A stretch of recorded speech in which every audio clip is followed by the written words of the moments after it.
감사합니다. 이 시간 하나님 말씀은 구약성경 다니엘서 1장 1절로 9절까지 한 절씩 교독하겠습니다. 제 성경 1331면에 있습니다. 구약성경 다니엘서 1장 1절로 9절까지 한 절씩 교독하시겠습니다. 1절 제가 먼저 읽습니다. 유다왕 여호야김이 다스린 지 3년이 되는 해에 바벨론 왕 느부갓네살이 예루살렘에 이르러 성을 에워쌌더니 유다왕 여호야김과 하나님의 전 그릇 얼마를 그의 손에 넘기심에 그가 그것을 가지고 신할 땅 자기 신들의 신전에 가져다가 그 신들의 보물 창고에 두었더라. 왕이 환관장 아스부나스에게 말하여 이스라엘 자손 중에서 왕족과 귀족 몇 사람 곧 흠이 없고 용모가 아름다우며 모든 지혜를 통찰하며 지식에 통달하며 학문에 익숙하여 왕궁에 설 만한 소년을 데려오게 하였고 그들에게 갈대아 사람의 학문과 언어를 가르치게 하였고 또 왕이 지정하여 그들에게 왕의 음식과 그가 마시는 포도주에서 날마다 쓸 것을 주어 3년을 기르게 하였으니 그 후에 그들은 왕 앞에 서게 될 것이더라. 유다 자손 곧 다니엘과 하나냐와 미사엘과 아사랴가 있었더니 환관장이 그들의 이름을 고쳐 다니엘은 벨드사살이라 하고 하나냐는 사드락이라 하고 미사엘은 메삭이라 하고 아사랴는 아벳노고라 하였더라. 뜻을 정하여 포도주로 자기를 더럽히지 아니하리라 하고 자기를 더럽히지 아니하도록 환관장에게 구하니. 다 같이 읽겠습니다. 하나님이 다니엘로 하여금 환관장에게 은혜와 긍휼을 얻게 하신지라. 아멘. 그 말씀 나누기 앞서서 서로 한번 인사하시고 말씀을 듣도록 하겠습니다. 가을이 짧습니다. 설교도 짧습니다. 은혜 받으세요. 설교 짧습니다 하시니까 여기저기서 아멘이 터져 나오시. 오늘 말씀 제목이 무엇과도 바꿀 수 없는 것입니다. 제목을 한번 같이 읽어주세요. 시작. 지금 이 세상을 뭐 이렇게 소망적으로 긍정적으로 믿음 안에서 바라보시는 분들도 많이 계실 테고, 근데 일반적으로는 참 이 세상 사회를 바라볼 때 윤리 도덕이 무너지고 또 가정도 무너지고 학교도 무너지고 교권도 무너지고 모순이 가득하고 불합리가 가득한 그런 아주 혼돈과 혼란스러운 그런 세상으로 바라보는 우리의 목소리들, 시선들이 많습니다. 이 다니엘이 살았던, 다니엘이 태어나고 자라고 이렇게 역사 속에서 이 시대 당시도 참 소용돌이, 혼돈의 소용돌이라고 표현할 정도로 그렇게 시대적으로 참 어려움이 컸던 시대입니다. 시대상을 잠깐 설명을 먼저 드리면, 예레미야 2장에 예레미야 선지자가 하나님의 백성들에게 생수의 근원 되신 하나님을 버렸다, 또 터진 웅덩이를 팠다, 이렇게 말씀하고 있죠. 그 애굽이나 아수르나 그런 나라들을 의지하고 우상을 숭배했던 이스라엘 백성들을 향한 이런 경고의 메시지였어요. 그리고 예레미야서에 연이어서 말씀을 또 보시면 선지자들을 보냅니다. 돌아와라, 회개해라, 하나님 앞에 바로 서라, 이렇게 말씀을 거듭거듭 반복해서 했음에도 불구하고 이스라엘은 전혀 듣지 않고 여전히 우상을 따라가며 그 세계 열강들을 이렇게 부러워하고 그 세력들을 의존하는 그런 모습들을 예레미야서에서 볼 수 있습니다. 또 본문 말씀에 등장하는 여호야김 왕도 좀 왕으로서, 하나님의 기름 부은 왕으로서 이스라엘 민족들 앞에서 본이 되어야 할 텐데 호화스러운, 사치스러운 그런 그 별장과 같은 왕궁 궁궐을 짓는 모습도 예레미야서에서 계속 거듭 기록되어져 있어요. 그리고 또 하나님의 말씀을 불태워버리는 그런 하나님 앞에 도저히 해서는 안 될 그런 행동도 하죠. 온 사회가 이스라엘 이 시대 당시입니다. 그 시대적 배경을 말씀을 드리는 건데, 이렇게 하바국서에 나오는 것처럼 공의와 정의가 무너지고 하나님을 찾지 않고 우상을 숭배하고 또 이 영적 지도자들이 이렇게 무너져 있는 그런 시대 속에서 다니엘은 이제 그 시대 한복판에서 바벨론이라는 나라의 1차 BC 605년에 포로로 잡혀져 가는 내용이 오늘 본문 말씀의 내용입니다. 이제 1절이 그렇게 시작이 돼요. 그리고 2절 내용에서는 이제 느부갓네살 왕이 바벨론군을 쳐들어와 가지고 성전에 있는 그 성전 기물들을 자기 땅으로 가져가 가지고 창고에다가 이렇게 보관해 두는 그런 일도 말씀을 통해서 저희가 볼 수 있습니다. 이스라엘 민족에게는 성전은 정말 뭐 이렇게 부연 설명이 필요 없을 정도로 인생에 있어서 가장 중요한 그런 의미를 가지고 있어요. 절대 하나님의 영광이 그들을 떠나지 않을 것이라고 그렇게 자부하고 있던 민족입니다. 그리고 성전은 뭐 회파된다거나 무너진다는 것을 꿈에도 상상을 못할 정도로 그렇게 이스라엘 민족들은 정말 자기 삶을 되돌아보고 하나님 앞에 서서 회개하고 이러진 않고 그냥 성전은 영원히 우리와 함께 할 것이고 우리를 지켜줄 것이라는 그런 찰떡꿀떡 같은 믿음을 가지고 있었어요. 왜 웃으시죠? 찰떡 드시고 싶으세요?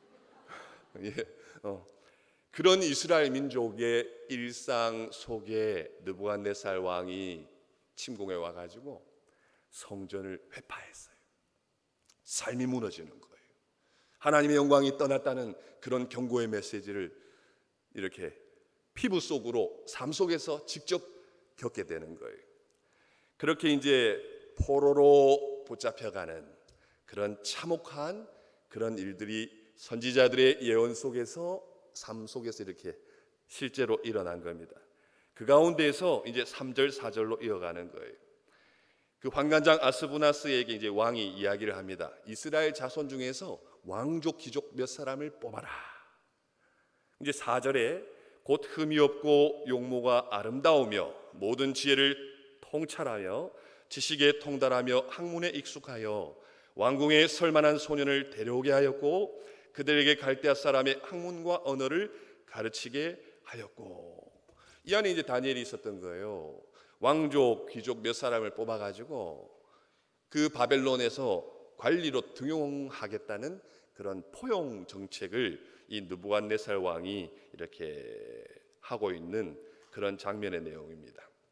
그리고 5절에 왕이 지정해서 음식과 포도주를 날마다 3년 동안 그렇게 기르게 하고 그 이후에 왕 앞에 등용이 될 거라는 것이 5절 말씀 내용입니다. 근데 저희가 한번 이제 본론으로 들어가기에 앞서서 4절 말씀 한번 같이 한번 읽어 보실까요? 4절 말씀 시작.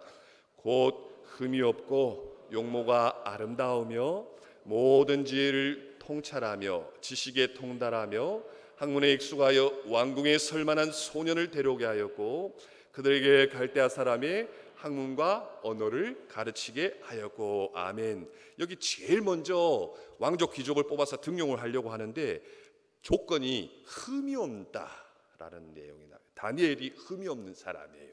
이게 뭔 의미를 담고 있느냐? 흠이 없다는 것은 구약시대 제사에서 제물의 조건입니다. 제물은 죽어야 돼요. 하나님께 드리는 제물은 죽어야 됩니다. 첫째. 그 다음에 흠이 없어야 돼요.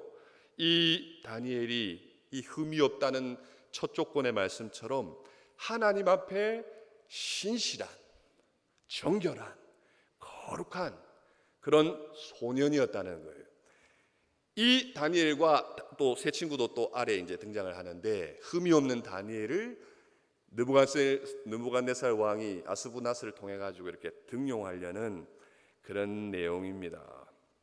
그런 내용이 쭉 이어지다가 이제 7절에 가서 환관장이 그들의 이름을 고쳐 다니엘은 벨드사살이라 하고 하나냐는 사드락이라 하고 미사엘은 메삭이라 하고 아사랴는 아벳느고라 하였더라. 이름을 바꾸는 내용이 나와요. 히브리식의 이름을 자기 고국의 언어로 이름을 가졌던 다니엘과 세 친구들 이름을 바벨론식 이름으로, 쉽게 좀 표현하자면 일제시대 때 창씨개명을 하는 것처럼. 그러면 여기서 제가 질문을 하나 드리면 다니엘이란 이름 뜻이 뭘까요? 양 권사님? 양 권사님 대답하셨어요? 예, 맞습니다. 뜻이 하나님이 나의 심판자라는 뜻이에요. 이름 뜻이 참 좋죠, 다니엘이. 그 다니엘의 이름을 뭘로 바꿉니까? 벨드사살로 바꿉니다. 또 한 번 더 두 번째 질문을 드리면 벨드사살은 무슨 뜻일까요? 예, 벨드사살은 하나님이 나의, 아니, 하나님이 아니죠. 벨이라는 그 바벨론의 신 벨이 나의 생명을 지킨다는 뜻입니다. 다니엘의 이름 뜻은 다시 한 번 더 강조를 합니다. 하나님이 나의 생명의 재판자이신데 흠이 없던 그 다니엘의 하나님 앞에 정결한 신실한 소년의 다니엘의 그런 모습에서 너의 이름을 이제는 다니엘에서 벨드사살로 바꿔라. 무슨 뜻이냐? 하나님이 너의 재판자가 아니시고 바벨론의 신, 그리고 그 신의 신탁 대리자 통치자인 느부갓네살이 이제부터 너의 생명을 지키고 너의 생명의 재판관이다. 이렇게 바꾸라는 거예요. 그냥 단순히 이름 바꾸는 거 아닙니다. 다니엘의 완전히 그냥 정체성을 바꿔버리는 거예요. 정체성을. 그때 8절로 이어지는 거예요. 이 배경을 여러분들이 마음에 담아두시고 8절을 다시 한번 읽어봅니다. 시작.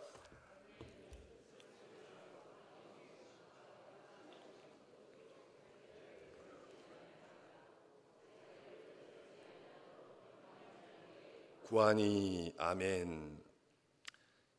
단순히 이름 바꾸는 것이 아니고 왕의 진미와 포도주를 먹으라 해서 그걸 안 먹으려는 그런 의미도 좀 담고 있습니다. 우상의 제물이기도 하고 호화스럽고 사치스러운 그런 음식이어서 그 음식을 안 먹으려고 뜻을 정한다. 뭐 1차적으로 그렇게 해석들도 많이 하시고 뭐 저 그 해석에 제가 뭐 동의도 하고 하는데, 근데 여기서 다니엘이 뜻을 정하는 것은 자기를 더럽히지 않는다와 맥을 같이 합니다. 이 뜻을 정하는 것이 자기를 더럽히지 않는 거예요. 그게 어떤 의미냐?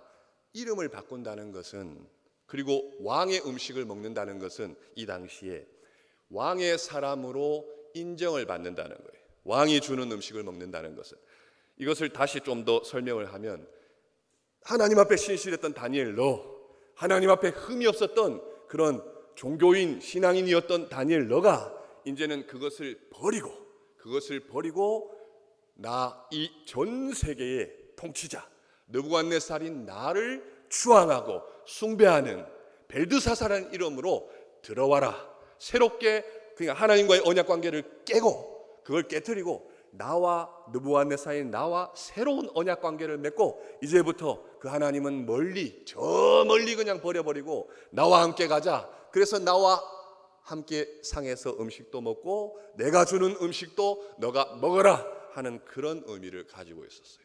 다니엘에게 그런 도전이 들어온 거예요.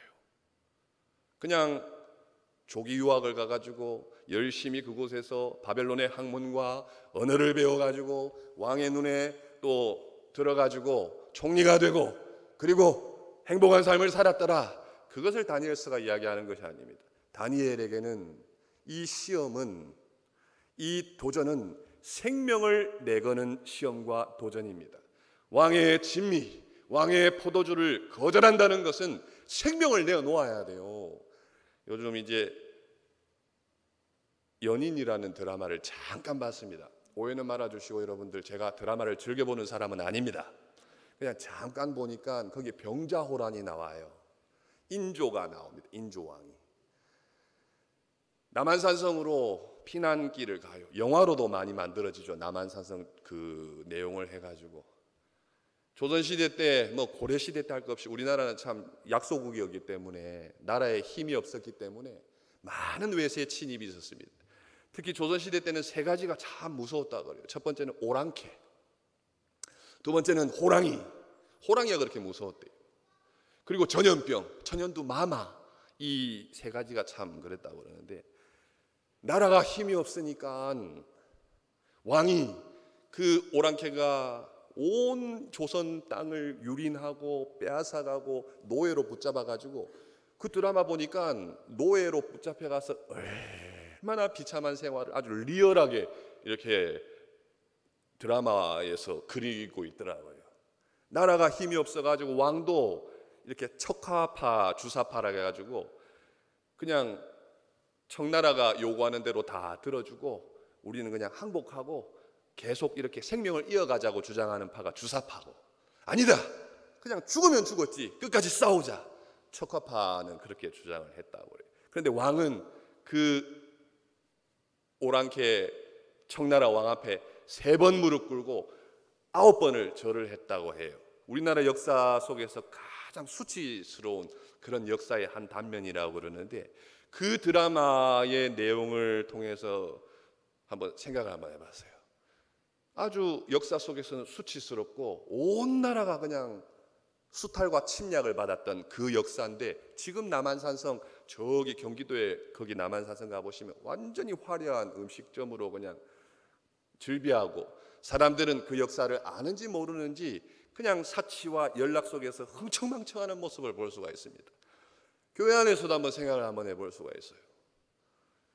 힘이 없으면, 영적인 믿음의 힘이 없으면 아무리 외형이 이렇게 화려하고 성도 숫자가 다 많아도 영적인 힘이 없으면 그냥 세상에 종노릇하고, 그게 종노릇인지도 모르고 노예 생활인지도 모르고 그냥 비참하게 날마다 그냥 그런 이 세대의 좀 아픔도 있지 않을까 하는 것을 또 통해 보게 되었습니다. 그래서 이 8절의 뜻을 정해요, 다니엘이. 그리고 자기를 더럽히지 않게 환관장에 구합니다. 그런데 이제 9절에 이렇게 이어져요. 9절 다 같이 읽어보겠습니다. 하나님이 다니엘로 하여금 환관장에게 은혜와 긍휼을 얻게 하신지라. 어떻게 과연 이 생명을 내걸어야 되는 이런 상황 속에서 다니엘이 믿음의 용기를 지킬 수 있었을까? 그걸 제가 이 말씀을 통해서 한번 추적해 봤는데, 그 이제 받은 은혜의 말씀을 이 시간 여러분들하고 이제 나누고자 하는 겁니다. 예레미야 31장 31절로 33절까지 말씀을 함께 다 같이 한번 읽어봅니다. 예레미야 31장 31절에서 33절 시작. 여호와의 말씀이니라. 보라, 날이 이르리니 내가 이스라엘 집과 유다 집에 새 언약을 맺으리라. 이 언약은 내가 그들의 조상들의 손을 잡고 애굽 땅에서 인도하여 내던 날에 맺은 것과 같이 아니할 것은, 내가 그들의 남편이 되었어도 그들이 내 언약을 깨뜨렸음이라. 여호와의 말씀이니라. 그러나 그날 후에 내가 이스라엘 집과 맺을 언약은 이러하니, 곧 내가 나의 법을 그들의 속에 두며 그들의 마음에 기록하여 나는 그들의 하나님이 되고 그들은 내 백성이 될 것이라. 여호와의 말씀이니라. 아멘. 새 언약, 너무 여러분들 잘 아시는 중요한 말씀이 새 언약이에요. 하나님께서 과거의 출애굽 시내산에서는 돌에다가 하나님의 말씀 새겼지만 이제는 새 언약을 주시는데, 그것을 마음속에다 새겨가지고 이제는 그들의 하나님이 되어주시고 그들은 내 백성이 될 것이다는 여호와의 말씀이니라, 이렇게 하면서 말씀을 마쳐요. 하나님의 마음, 하나님의 말씀을 아는 백성들이 출현할 거다. 궁극적으로 이 새 언약의 주인공은 예수 그리스도를 말씀을 하시는데, 그 백성들, 지금 이스라엘 백성들도 그냥 하나님의 말씀 버려요, 어겨요, 그냥 끝도 없이 그냥 우상 따라가요. 그런데 언약의 신실한 하나님께서 그들을 버리지 않으시고 끝까지 붙들고 그들을 고치시고 새로 빚으셔서 회복하실 것을 이 예레미야를 통해서 말씀을 하는 거예요. 다니엘도 그 중에 한 사람이라는 거예요. 새 언약을 예레미야를 통해서 말씀해 주셨는데, 지금 유대 예루살렘은 완전히 성전 성벽이 다 무너져서 참혹한 고국의 모습이고, 바벨론으로 수천 수만리를 쇠사슬에 묶여서 동족 동포들은 그냥 노예로 와가지고 그냥 제대로 끼니도 먹지 못하면서 거기서 비참한 하루하루를 살아가는 가운데 소망이 없는데, 그 가운데 예레미야를 통해서 주신 말씀, 새 언약 백성이다, 새 마음을 부어줘 가지고 그 가운데서 다니엘도 그걸 안 거예요. 새 언약 새 마음을 말씀을 통해서 부어 주셔 가지고 이 지금 발을 딛고 있는 이곳에서 가장 강자는 느부갓네살 왕이지만, 전 넓은 영토로 바벨론이 지배하고 다스리지만 그 역사 이면에는 전능자 하나님께서 역사의 이면에서 느부갓네살 왕마저도 붙들고 계시면서 다스리고 통치하신다. 그 가운데에서 다니엘에게 해야 될 일을, 걸어가야 될 길을 이렇게 알려주고 계시는 거예요. 하나님은 다니엘을 사랑하셨습니다. 그래서 구원을 시작하셨어요. 그리고 다니엘에게 은혜를 베풀어 주시고 부어 주셨습니다. 그로 인해서 다니엘이 용기 있는 그런 믿음의 결단을, 뜻을 정해서 자기를 더럽히지 아니할 수 있었던 거예요. 그리고 그 다음에 예레미야 24장 5절에서 7절 말씀도 한번 이어서 보겠습니다. 예레미야 24장 5절 7절 다 같이 시작. 이스라엘의 하나님 여호와께서 이와 같이 말씀하시니라. 내가 이곳에서 옮겨 갈대아인의 땅에 이르게 한 유다 포로를 이 좋은 무화과 같이 잘 돌볼 것이라. 내가 그들을 돌아보아 좋게 하여 다시 이 땅으로 인도하여 세우고 헐지 아니하며 심고 뽑지 아니하겠고, 내가 여호와인 줄 아는 마음을 그들에게 주어서 그들이 전심으로 내게 돌아오게 하리니 그들은 내 백성이 되겠고 나는 그들의 하나님이 되리라. 여기서도 그들은 내 백성이 되겠고 나는 그들의 하나님이 되리라. 아까 동일한 말씀으로 이렇게 맞춰요. 근데 여기에 보니까 하나님인 줄 아는 마음을 주신다고 되어져 있어요. 그 아는 마음을 이렇게 받는 사람들이 있다는 거예요. 남은 그루터기예요. 그 엘리야에게 7천인을 이야기하시면서 바알에게 무릎 꿇지 아니한 그런 그 사람들처럼, 근데 그들이 여기에 참 은혜된 전심으로 내게 돌아오니 이렇게 말씀하고 있습니다. 근데 그 앞절에 6절에 뭐라고 되어져 있느냐? 내가 그들을 돌아보아. 돌본다는 표현이 있습니다. 이 말씀은 뭐냐? 거기에 좀 연관시켜서 출애굽기 19장 5절 6절의 말씀입니다. 잘 아시는 말씀이죠. 거룩한 나라 하나님의 백성 소유로 삼아 주시겠다는 거예요. 여기 하나님께서 이렇게 죄악으로 치닫는, 그냥 끝도 없이 은혜 베풀어 주셔도 끝도 없이 세상을 향해서, 우상을 향해서 또 이 세상 거 부러워하고, 조금만 힘든 일이 있어도 하나님 믿노라 하면서 또 돌아서서 염려하고 불안하고 떠는 이스라엘 백성들을 향해 가지고 내가 너희들을 돌아보겠다. 왜냐? 너희는 나의 소유이기 때문에. 그 소유가 히브리어로 세귤러입니다. 세귤러. 이 보석함에 가장 귀하게 여겨서 담아놓은 우리의 존재가 이 당시에 이 이스라엘 민족의 죄악상이 가득하고 온 그냥 하나님을 찾아볼 수 없는 성전이 무너져서 그냥 하나님 원망하고 있는 이스라엘 백성들을 향해 가지고 우상을 향해서 그냥 급행열차처럼 치달아가고 있는 이스라엘 백성들을 향해 가지고 주시는 하나님의 마음인 거예요. 마음. 돌아보신다. 다니엘도 그걸 알았던 거예요. 다시 한 번 더 말씀을 드리면 하나님이 다니엘을 긍휼히 여기셨어요. 그래서 구원을 시작하셨습니다. 그리고 하나님께서 다니엘에게 은혜를 베풀어 주셨어요. 이 참혹한 바벨론 한복판에서. 그래서 용기 있는 결단을 하면서 나갔어요. 느부갓네살 왕이 눈에 보이겠죠.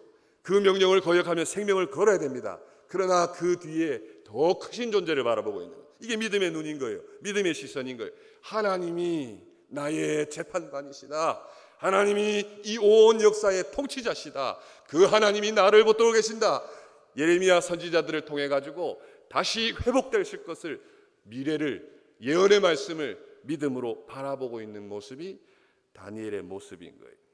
이게 하나님 주권 믿는 거예요. 이것이. 설교가인 저도 이렇게 강단에 서면 하나님 주권을 믿고 나아가야 됩니다. 그런데 연약한 사람인지라 하나님의 주권을 믿고 나가지만 설교를 할 때 좀 우리 성도님들이 반응을 아멘을 해주시고 하면 그냥 참 모자라고 부족한 연약한, 목이 그냥 우쭐해져요. 이게 뭐냐면 하나님을 전하는 방식으로 나를 드러내는 거예요. 나를 드러내요. 말씀 이 예배 강단의 자리는 하나님이 온전히 드러나셔야 되는 자리인데, 그래서 설교를 하고 나서 참 한 번씩 생각해 봅니다. 제 스스로. 참 부족하고 모자란데 강단에서 이렇게 준비해가지고 하신 말씀을 은혜를 받으셨다는 분들이 혹 계세요. 그러면 과연 참 신기하기도 해요. 제가 뭐라고? 과연 저 같은 존재가 뭐라고 그렇게 은혜를 받으셨다는 표현을 하실까? 그래서 감사하기도 하지만 한편으로는 또 이렇게 더 이렇게 겸손히 잘 말씀을 준비해야 되겠다는 그런 이렇게 반대의 생각도 좀 들기도 합니다.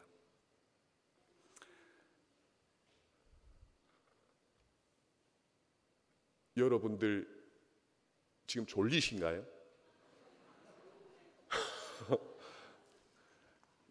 제가 이걸 왜 질문을 드리냐면 참 부족한 저 같은 사람이 단에서 이렇게 서서 하는데 다들 눈을 뜨고 계시잖아요. 근데 더러는 이게 참 놀라운 기적일 수도 있는데 눈을 뜨고 주무시는 분도 계세요. 그건 제가 구별할 수가 없습니다. 그래서 전에 교회에서 이제 설교를 하고 있는데 그 교회에서 연세가 많으신 분이세요. 연세가 많으신 분이신데 앉아 계신데 옆에 청년이 한 명 앉아 있었어요. 대놓고 자요. 다른 분이 안 보이고 그 청년밖에 안 보입니다. 설교하다가 화가 나요. 왜 저렇게 졸까? 그래서 그때는 제가 지금도 많이 부족하지만 좀 설교하다가 욱해가지고 그분한테 권사님한테 옆에 있는 청년을 좀 깨워주세요 했어요. 권사님이 뭐라고 그러시냐면 네가 재워놓고 왜 내보고 깨우라 하라고. 와 이렇게 대답을 하시죠. 왜 이 말씀을 드렸죠 제가? 다시 네. 네? 김우영 권사님 말씀 한 절 봅니다. 창세기 4장 17절 말씀 다 같이 한번 또 봅니다. 다 같이 창세기 4장 17절 말씀 읽어봅니다. 시작. 아내와 동침함에 그가 임신하여 에녹을 낳은지라 가인이 성을 쌓고 그의 아들의 이름으로 성을 이름하여 에녹이라 하니라. 아멘. 에녹이 저기도 등장하고 여러분들이 잘 아시는 하나님과 동행한 에녹이 5장 24절에 또 나와요. 창세기 5장 24절에 에녹이 하나님과 동행하더니 하나님이 그를 데려가심으로 세상에 있지 아니하였더라. 아멘. 이 세상에 존재하는 사람은 딱 두 가지 유형이에요. 믿지 않는 사람들은 뭐 하고 믿는 사람들 안에서도 하나님 주권을 온전히 믿고 인정하는 성도. 반대로 하나님을 지식적으로는 알지만 저희 이렇게 전폭에서도 이렇게 한 번씩 외우는데 지식적 동의, 현세적 일시적 믿음으로 고백하는 그런 구원받지 못하는 믿음을 가진 분들도 계세요. 이 가인이 어떻게 보면 그럴 수 있어요. 하나님 앞에 제사 드리는데 하나님 받지 않아서 형 동생을 죽이잖아요, 아벨을. 그래가지고 하나님 앞에 죄인이 되어요. 그러니까 유리하고 떠돌아다니는 방랑자가 됩니다. 죄인이 되어가지고 하나님과의 관계가 끊어지고 하나님 앞에서 죄를 범한 사람은 가장 마음속에 차지하고 있는 가장 큰 마음이 두려움입니다. 두려움. 늘 어디 가도 무엇을 해도 두려워요. 두려워. 그런데 여기 17절 좀 전에 4장 17절에 보시면 아내와 동침함에 그가 임신하여 에녹을 낳은지라 가인이 성을 쌓고 그의 아들의 이름으로 성을 이름하여 에녹이라 하니라. 두려운 사람의 특징은 자기의 성을 쌓아요. 자기의 성을 쌓아요. 지금 다니엘이 느부갓네살 왕 바벨론 한복판은 어떤 곳이냐? 아담과 하와가 선악과를 먹고 이 땅에 죄가 들어와 가지고 두려움이 들어왔어요. 그래서 하나님 피해서 숨습니다. 숨어요. 거기서부터 시작된 죄의 강이 흘러서 노아의 홍수 사건을 지나 가지고 바벨탑 사건에서 정점을 찍어요. 두려움을 면해 보려고 하나님 떠나서 우리 마음대로 한번 이름 내면서 살아보려고 탑을 샀습니다. 그 탑이 바벨탑이에요. 그런데 이 탑이 이 성과 같은 거예요. 같은 이름이에요. 가인의 아들도 에녹이고 5장 24절에 나오는 이름도 에녹인데 한 에녹은 하나님 두려워서 자기 힘으로 자기 성을 쌓습니다. 그런데 24절 5장 에녹은 하나님과 동행한다는 말이 나와요. 하나님을 산성으로 성으로 그렇게 모시는 삶을 살아가고 있는 거예요. 그 말씀이 누구에게까지 이어지느냐? 다윗이 고백을 하잖아요. 그 많은 고난과 환난 가운데서 하나님 바라보면서 하나님이 나의 산성이다. 산성이다. 이 두 종류의 하나님을 같이 알아도 한 사람은 자기 성을 쌓아요. 자기 성을 쌓는 사람의 특징은 뭐냐? 성 안에 것만 보입니다. 그냥 늘 그 틀 안에서만 봐요. 그냥 눈에 보이는 걸 따라가고 계산에 딱 맞아 떨어져야 마음이 편안하고 성 밖을 벗어나면 두려워요. 근데 누가 나를 와서 해할까 싶어서 하나님과도 등져 있기 때문에 성을 더 높이 쌓아가니까 늘 삶이 불안하고 피곤하고 근심 걱정이 떠나지를 않아요. 그런데 반대로 아무것도 가진 거 없어도, 실제로 눈에 보이는 성이 없어도, 울타리가 없어도 에노가 같이 또 다니엘과 같이 하나님과 동행하니까, 그 하나님 한 분 바라보고 나아가니까 여호와 하나님이 나의 피난처시요 여호와 하나님이 나의 산성이라는 고백으로 얼마나 평안하게 나아가는지 모릅니다. 다니엘이 그 참혹한 생명을 내걸어야 되는 도전과 시험 앞에서 용기 있는 결단을 합니다. 뜻을 정해가지고 자기를 더럽히지 않겠노라고. 세상은 하나님 저버리고 세상에 아름다워 보이는 바벨탑, 권력의 탑, 명예의 탑, 그게 우리들한테 늘 도전해오는 시험이에요. 그 한복판에 다니엘도 있었고 우리도 있습니다. 예수님께도 마귀가 와가지고 높은 곳에 내려가서 천하만국을 다 주겠다고 절하라 하지 않았습니까? 그런데 거기서 믿음을 지켜서 뜻을 정하고 이 용기 있는 결단으로 나아갈 수 있는 것은 오늘 이제 9절의 말씀입니다. 9절을 말씀을 읽고 이제 마무리를 짓겠습니다. 9절 다 같이 한번 읽어봅니다. 하나님이 다니엘로 하여금 환관장에게 은혜와 긍휼을 얻게 하신지라. 우리 힘으로 안 된다는 거예요. 하나님의 은혜, 긍휼, 버리지 아니하심, 소유, 특별하게 여기시는, 돌보신다, 알아본다. 이거는 어떤 설교가 이런 말씀을 해요. 그거밖에 안 보인대요. 하나님은. 우리는 뭐 이것도 보고 저것도 보고 그냥 눈이 그냥 막, 그런데 하나님은 오직 이른 양, 하나님의 자녀만 그 눈 안에, 눈동자 위에 있는 거예요. 눈동자 위에 그 사랑이, 그 긍휼이, 그 은혜가 이 죄악 가득한 세상에서 우리를 살게 합니다.